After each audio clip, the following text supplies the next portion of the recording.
For more than 20 years, the Judge Rotenberg Center in Canton has used painful electric shocks on its disabled students. Critics have called the shocks torture, but others say they've saved children's lives. Now Fox Undercover has learned of a troubling case that sheds new light on this debate. A student is restrained and shocked for hours, all of it caught on tape, but it's video the school is fighting to keep you from seeing. We turn now to a different kind of storm, this one brewing over a school in Canton, Massachusetts. It's a school for children with disabilities, which uses painful skin shots to punish misbehavior. 3 years ago, we were provided rare access inside the school, which has now come to the attention of the United Nations. The UN calls the so-called treatment torture and has called on the Obama administration to investigate.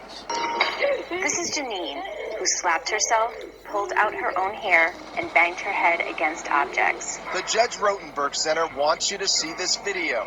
It's part of its promotional literature, touting the success of its unique treatment method that shocks clients until they stop their abusive behavior with a device known as the GED.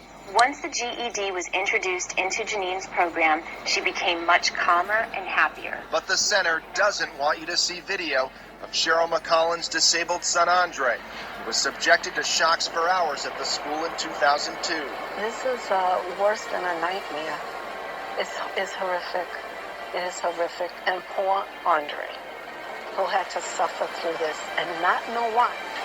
The Rotenberg Center of Massachusetts provides education of last resort for teenagers with behavior problems. Almost 100 New York teens are there getting electric shocks when they don't behave. And now we learn sometimes even when they do. To the director and staff of the Judge Rotenberg Center, we are anonymous. Your mistreatment of disabled children and young adults has been brought to our attention. Your extensive use of aversive methods, including electric shock and withholding of food, as a form of behavioral modification is nothing less than torture. We are aware that your so-called treatments include attaching electrodes to students and administering a shock that is up to 20 times more powerful than that delivered by a police taser. We have seen the effects of it in mainstream media broadcasts and heard the statements of opposition by family and friends. The founder, Dr. Matthew Israel, was indicted on counts of obstructing justice by ordering the destruction of video evidence that detailed an event involving a student being shocked over 100 times.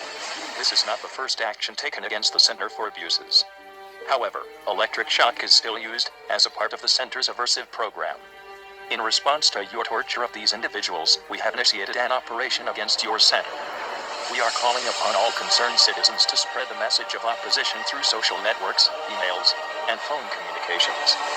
Contact your local representatives and the Judge Rotenberg Center directly and voice your concern. We will no longer tolerate the abuse of the innocent. We are demanding the immediate discontinue of all harsh aversive methods. This is a warning that you should not take lightly. We are anonymous. We are legion. We do not forgive. We do not forget.